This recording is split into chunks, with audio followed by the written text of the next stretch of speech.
going on, guys? Here at Olympus Cards and Games today with Zach Christian. And what'd you do over the weekend? So I played in the Duluth Regional. Got top 8 with pure Spright. All right, let's get into the profile. Yes, sir. Yes, sir.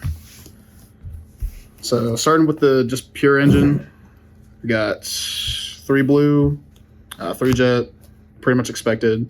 Played 2 red and 2 carrot. This is kind of something I've seen being thrown out. Like some people are still playing 1 and 1. Some people are playing 2-1. But with Elf gone, it's a lot harder to bring these back out from grave, and Toad is not in this deck, so you kind of need something to fill that spot. So I just like 2 and 2, just to make sure I saw it, and if something ever happened to 1, I had a second in deck to back it back up. Did you not play the Pixies? No, I didn't play Pixies. You'll see there's another card later on that kind of fills that same role, but the part of the value with Pixies that I had last format was being able to bring back blue with Elf and then search Pixies to prevent my board from being beat over as much. But you obviously lost that now. And the other thing, too, that kind of is irrelevant is Pixies has to go to grave for cost. So if you play against a cash deck and they have a Riser on the field, you literally just can't use Pixies. I got you. So little things like that. More engine. We got 3 Beaver. Shout out to Steven. 2 Angler. And then this is standard. Everybody knows what this does. Dump this off Sprint, get free 2s. And my cute little tech for the weekend was Soul Scissors. So for those who don't know, yeah, I want you to tell me what that card does. So basically in playing this deck, the idea is I just wanted to not worry about Nib, because obviously Cash Tier was really represented at YCS Vegas, and I figured a lot of people would just be maining Nib to combat that. So in the event that I just go, let's say I have Beaver and nothing else, I'll go Beaver, special from deck, hard make gigantic.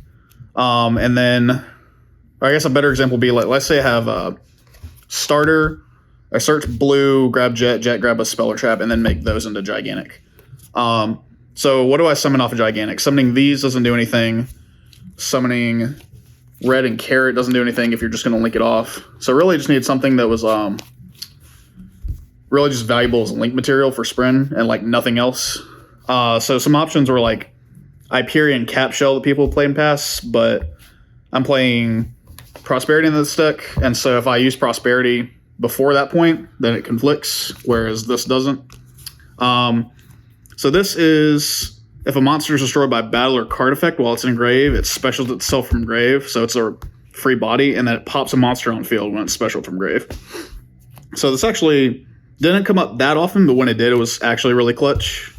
There was I had a match round 8 playing pure Eldritch where he had me under Gozen match, and I had just a Fenrir on field. I go attack with Fenrir to banish the Golden Lord. He goes counter trap cheaper the Golden Lord to destroy my Fenrir. That triggers this to bring this back out, and then that let me special the Jet I had in hand while he had Gozen match on field, and I was able to just search starter, grab blue, and then close the game out from there. So Hell yeah. Came up when I needed it to. And then more engine, we have 3 starter, Smashers, Gamma Burst, and Double Cross. So Gamma Burst is kind of the replacement for Pixies now. Without Elf and without Toad, it's a little bit harder to close out games. So that's where Gamma Burst comes in. You just kind of, the idea with this deck is you just kind of like stifle them and out-resource them to the point where you can just search this off a jet and close out the game from there. 3 starters, self-explanatory. Smasher, self-explanatory. And then Double Cross is usually what you go for first now with Jet, just to kind of supplement your board.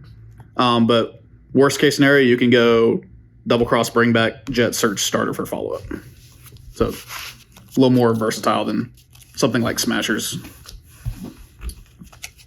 And then for non-engine, we have 3 Ash, 3 Nib, 3 Fenrir, 3 Book of Eclipse, 3 Imperm, Change of Heart, Mind Control, and then 2 Prosperity. So Ash, just generic, but specifically for branded fusion. Nib, mostly for cash. I only played 1 cash, round 9. So this didn't really come up today, and I didn't even really see it that much in the first place. So this may be something else, but I wasn't too dissatisfied with this. This card is really nice.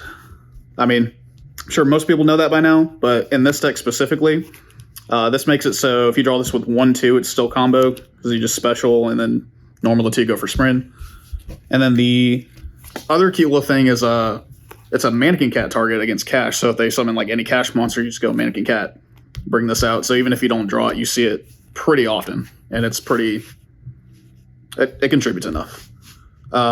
Cash, obviously, this, so you play around stuff like Thrust. And then these cards are absolutely insane. These cards out Cash all by itself. Mirror Jade, whatever else you need. Just, Out of the hand trap lineup, is there anything you think you would change going forward, or you think it's fine as is right now? I think the only thing I would maybe change is the nib.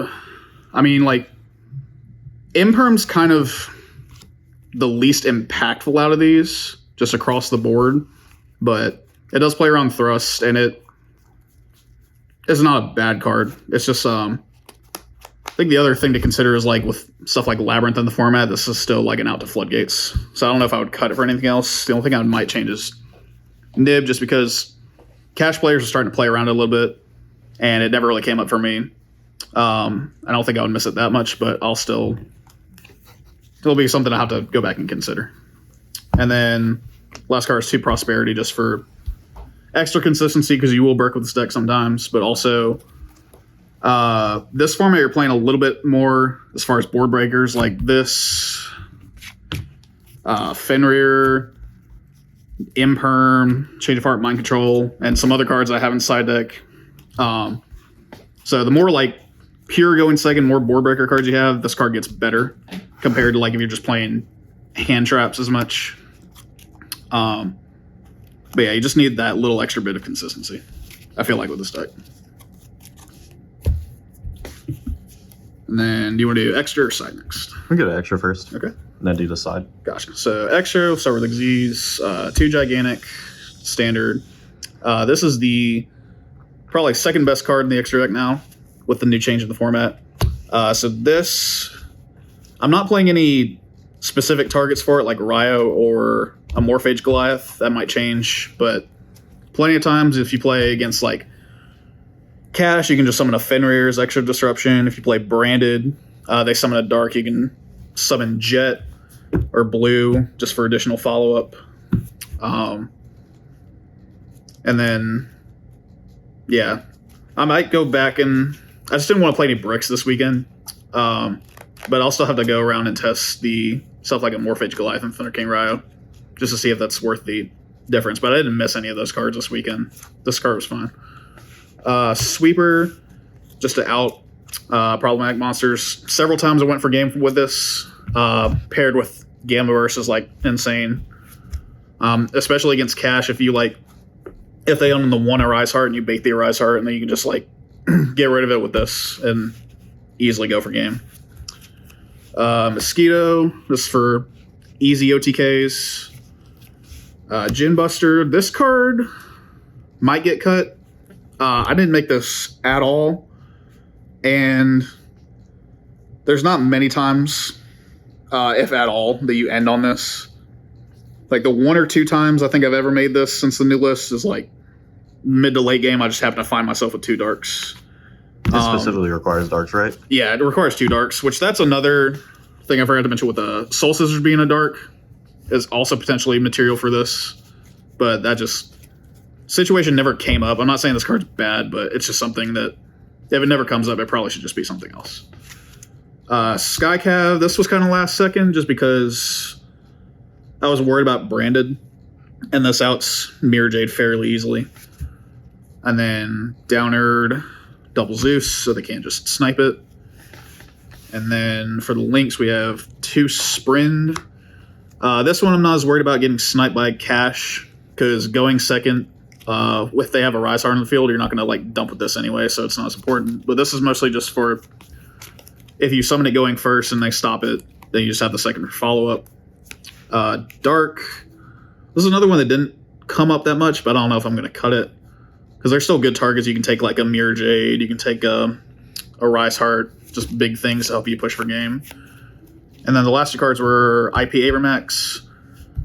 This is pretty much for everything that's not branded or cash. If you summon this against Labyrinth, they pretty much have no way to out it, at least from what I found, because they're not playing anything like IDP or anything like that.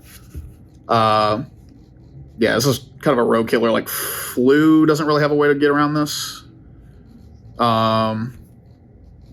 Which I had to play Flu round 7, so that did come up. Yeah, I mean, this is pretty much just solid. There's a lot of decks that just struggle with this. All right. Then going to the side, we have this for time. You don't play Resonator anymore because before this and Resonator were kind of interchangeable. Because if you drew Resonator, you could just summon it and then bring it back off of Elf. But now we don't have Elf. So if you draw a Resonator, there's pretty much no way to special it. So this, you either dump it off a spin or you can summon it off a Gigantic and Link and still get the burn. So that makes it more efficient than Resonator. This was mostly for branded, but it comes up against stuff like Labyrinth. Just going over siding patterns, I just had an extra spot for branded. And I wanted one more card to stop the like Gimmick Puppet Nightmare Lock. So that's why this ended up being put in here. But this will probably end up being switched for a 3rd copy of Thrust. This card was absolutely insane. Cash, if they do the normal combo and zone lock, this card is always live.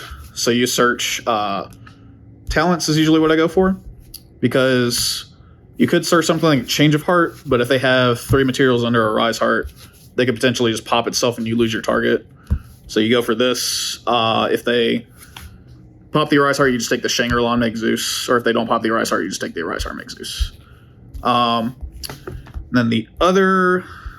This card won me a game round 6 against Branded game 3 after I got Gimmick Puppet locked, because they went Aluber to search for Branded Fusion. So they skip my turn. I go Thrust, search D-Barrier, and I skip their turn, and then I win on the clapback. Yeah, this card's just so versatile. There's so many different uses for this. Definitely will be playing a 3rd this. This did come up twice against Pure Eldritch, though, when I played it. So I'm not upset that I had this, but probably wouldn't be playing it going forward.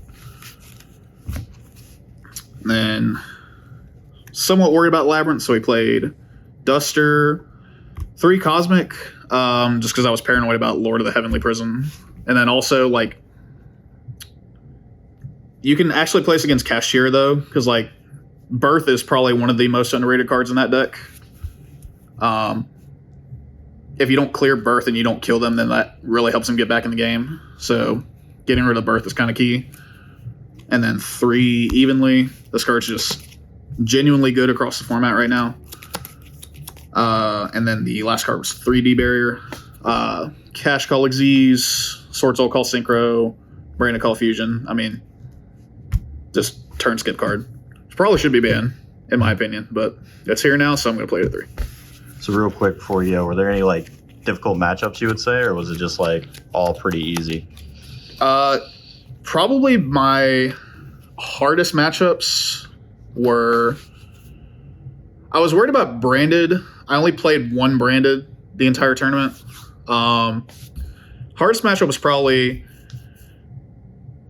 Pure Eldritch and one of the 2 Labyrinths I played, just because Floodgates are still a thing. But overall, I think like there wasn't really a time where I played against... Actually, let me just go over my matchups real quick. I have that saved.